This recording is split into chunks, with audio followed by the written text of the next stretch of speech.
Hey y'all, howdy. Welcome to One for the Books. I'm Sandra Rodwell, and this is the mid-year book freakout. So I'm super excited to be recording this because this is one of the first videos that I recorded on my channel when I started this last year. So it's cool to be doing it again. I love watching everyone else's mid-year book freakouts. It's such a great tag to kind of get caught up on what everyone thinks about all the books they've read so far this year. I have read 55 books as of the time that I'm recording this on June 24th. Hoping to squeeze a couple more in before this video uploads, but we'll see how that goes. And my husband and I are going to Pride later today, so I went a little overboard on the hair and makeup, but I thought what a great time to film this video. I'm in a great mood. It's going to be a great day. Yeah, so let's just dive into the questions.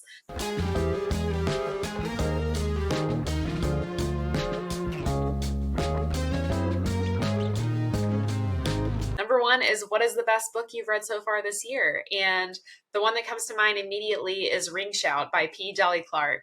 This is a horror novella. It is about a group of Black women in the 1940s South that are demon hunters, and they are trying to hunt down demons that have infiltrated the KKK before they are able to take over the world.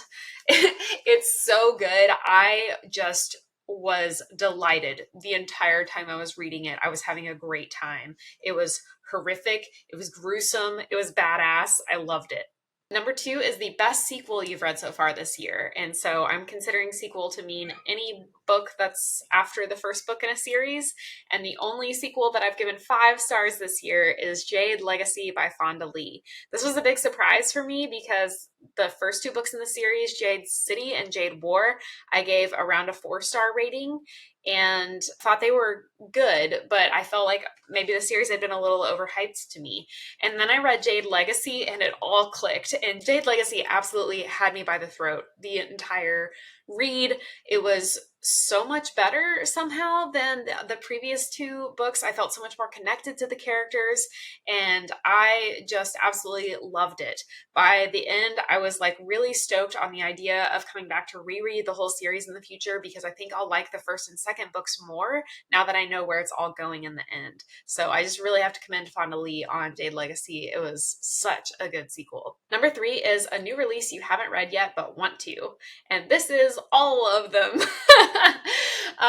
I had a multi-year reading slump before I started my BookTube channel last year, and so I'm super far behind on all the books and series that everyone talks about in my genres, and so I just have so much catching up to do that I'm mostly reading backlist stuff, even though a lot of it's more modern backlist. I have been reading some books that came out last year, but I haven't been keeping up super well with new releases. So there's just a ton of them that I want to get to. The Adventures of Amina Al-Sarafi by Shannon Chakraborty is one that immediately comes to mind. It's about like a retired pirate woman in her 40s who like gets the band back together for one last big adventure, and that sounds super rad.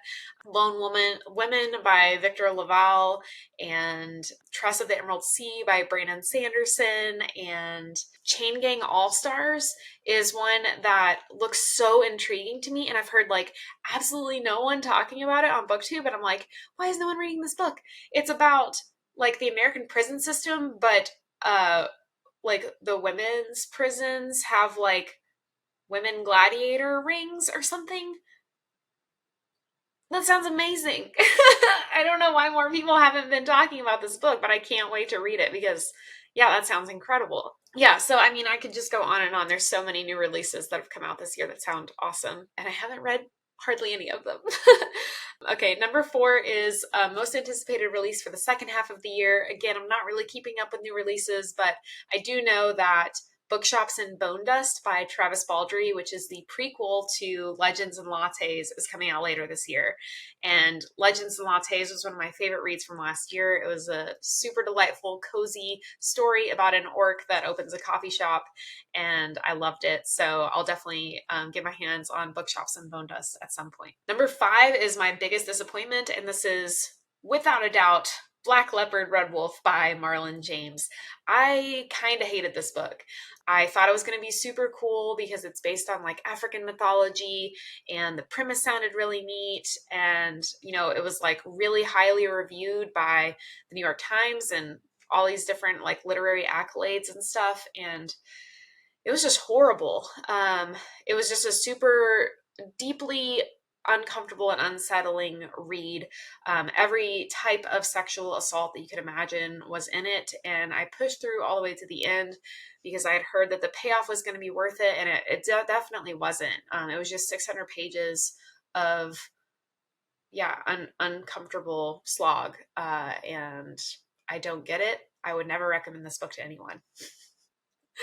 Number 6 is my biggest surprise, and this one definitely goes to The Seven Husbands of Evelyn Hugo by Taylor Jenkins Reid. I am not a person that cares about celebrity gossip or Hollywood drama. I generally don't even know who celebrities are. So I didn't really think that this would appeal to me. It's also like not sci-fi or fantasy, which are my general main genres that I gravitate towards. So this book didn't seem like it would be something that I liked, but I bought into the hype. Everyone talks about this book, and I am so glad that I read it. It was super duper good read. The characters felt so real, and the story was so compelling. And yeah, I just absolutely was enthralled by it from page 1 to the last page. So very glad that I read The Seven Husbands of Evelyn Hugo, and I get it now. I get the hype. Number 7 is a favorite new author, debut or new to me.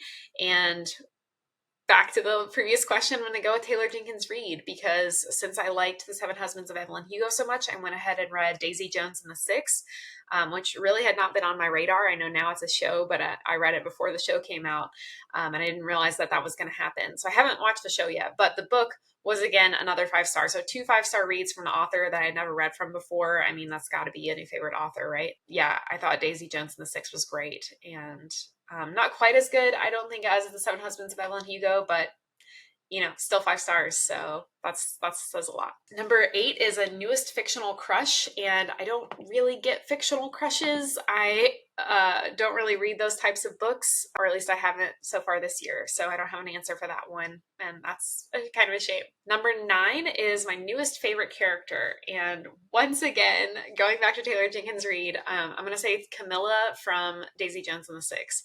Camilla is the wife of Billy, and she was just wise beyond her years. She went through a lot as the wife of the lead singer of the band, and she was kind of the glue that kept everyone together and kept everyone grounded. And she had just had a really interesting and unique philosophy about life, and I felt like most of the times that I was like underlining something that happened in the book, it was something that Camilla had said. So I just thought she was a really, really great character. Another one that comes to mind for this question, though, is Casca from Best Served Cold by Joe Abercrombie. So Casca is a character that I had met in the previous trilogy by Joe Abercrombie, The First Law, but he was kind of a minor character. You got a little bit of flavor out of him, but in Best Served Cold, he's more of a major character.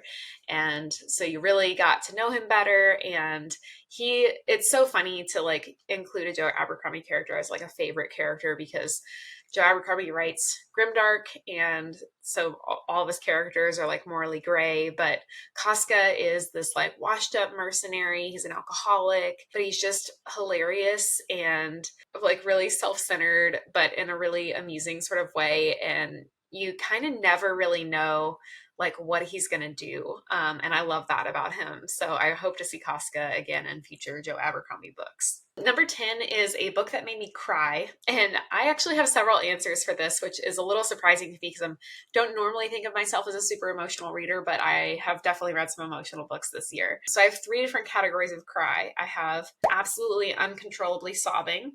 I have like tears, but a little more like reasonable, controlled type of crying. And then just like I teared up, but I didn't actually cry. And I have an answer for all 3 of these categories.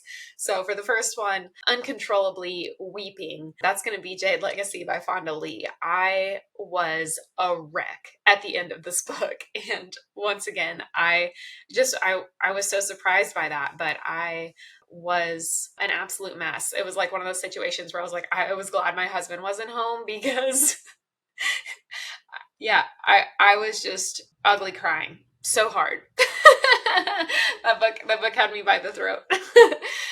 So kudos to Fonda Lee for that. My next category was like crying, but in a more controlled, just like subdued tears sort of way, was The Traveling Cat Chronicles by Hiro Arikawa. This is a book about a cat that's on a road trip with its owner, and the owner is trying to find a new home for the cat because he can no longer take care of it. And so really, really sweet, really, really sad. Highly recommend. And then my third category was just like, I teared up, but I didn't actually cry. And that's going to be Song of Achilles by Madeline Miller. I absolutely adore Madeline Miller's writing.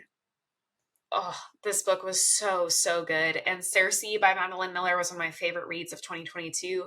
So she's definitely a new favorite author for me as well. Even though I read the last book of hers last year, I was super excited to get to this book and it did not disappoint. It really made me want to read the Odyssey or the Iliad or whichever one, whichever one this book is based off of, which I've never actually had the desire to read before. So I think that speaks very highly to her storytelling ability. Number 11, the opposite of books that made me cry, is a book that made me happy. And this one I'm going to give to Stories of Your Life and Others by Ted Chiang. This is a collection of science fiction short stories, and I read another collection by Ted Chiang last year called Exhalation, and it was one of my favorite books of the year, so I was super excited to read another collection by him. And I feel like short stories for a lot of people are kind of a turnoff because it's like when you read one, you're like, well, that was a cool concept, but it didn't go anywhere. And I never feel that way when I read Ted Chiang. His stories feel very complete, and I never feel like, well, that wasn't really fully developed. His stories just make me feel so smart, and like they're just so engaging and unique and wonderful. And like literally after every story, I would just like hold the book and be like, ah, oh, yes, Ted Chiang, like, yeah, he's a genius. I love him. I love him. I wish that he had more stories for me to read. I really hope he's working on something new. Okay, number 12 is the most beautiful book you've bought or acquired so far this year. And I picked out 3. So the first one I have over here is The Traitor Baru Cormorant by Seth Dickinson. This is the first book in the Masquerade trilogy, and my husband bought me the whole trilogy for my birthday this year. So I just adore this cover. It's super intriguing. If you haven't read the book, you know, it's like a woman's face that's cracked and shattered and pieces are flying everywhere. Once you've read the book, I think this cover is even more meaningful. Again, it's called The Masquerade, and just the turmoil that this character goes through. And I just think this is really indicative of what you're going to find inside the book. It's very dark. It's very mysterious. It's very beautiful. I absolutely love this. Second in beautiful books category, I got this advanced reader copy of What the River Knows by Isabel Ibanez. This is the first advanced reader copy I've ever received, and I wasn't expecting it. It just showed up in the mail, but apparently I won a Goodreads giveaway, which is really cool. So this just came in the mail pretty recently, but I love the kind of Egyptian theme going on. It's got these little bugs and hieroglyphs and little crocodiles and stuff like that. So this is a really intriguing cover. I actually don't really know what this is about. I think it's a young adult novel, but hopefully I will read this and get a review up for you guys before it comes out in November. And then finally, last beautiful book, I'm going to go with When Were Dragons by Kelly Barnhill. I love books with like a super florally, planty cover, just because I love that kind of stuff. But this one also has like the dragon eye in the corner and like a cool little bug and stuff like that. So yeah, I just think this is super beautiful. I haven't read it yet. I'm excited to get to it. Space Between Worlds is another one that comes to mind, but my sister-in-law is borrowing that right now, so I'll have to throw it up on the screen. But I love just the juxtaposition of the two women. It is about parallel worlds. You can see kind of the difference between like this beautiful kind of sleek city and this like rough, deserty, neglected area. Yeah, I think that's a really beautiful cover. Well done. Okay, the very last question is books that I need to read by the end of the year. So you all know, if you've been following along, I have several goals that I set for myself at the beginning of the year about books that I wanted to read this year. One of those was any author that I read last year that was a new to me author, and I gave their book a 4 stars or higher. I wanted to make sure that I read one more book by that author this year to kind of see if this is a good author for me. And so I have Memories Legion by James S.A. Corey. I read the entire Expanse series last year, which was 9 books, and I think almost all of them got 4 stars or higher. At least 2 of them were 5 stars. So Memories Legion is the compendium of like all the short stories and novellas that go along with the Expanse series. I just borrowed this from my brother, so I'm hoping to read that hopefully this month and give it back to him relatively soon. And I think I have a few more books from authors that I read last year that I need to read another one. Like Mark Lawrence, I read the Book of the Ancestor trilogy by him last year. Loved that series, so I need to pick up something by Mark Lawrence before the end of the year. And then another goal that I had was to read every book that I bought or acquired in 2022 that I didn't get to last year. So Black Sun by Rebecca Roanhorse I picked up last year.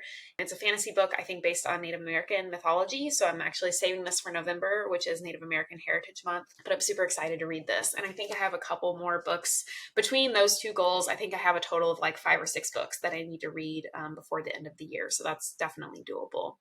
And then in addition to that, earlier in June, me and 2 of my friends decided to buddy read Don Quixote by Miguel de Cervantes. This is a huge chonker of a book. It's like 1,000 pages.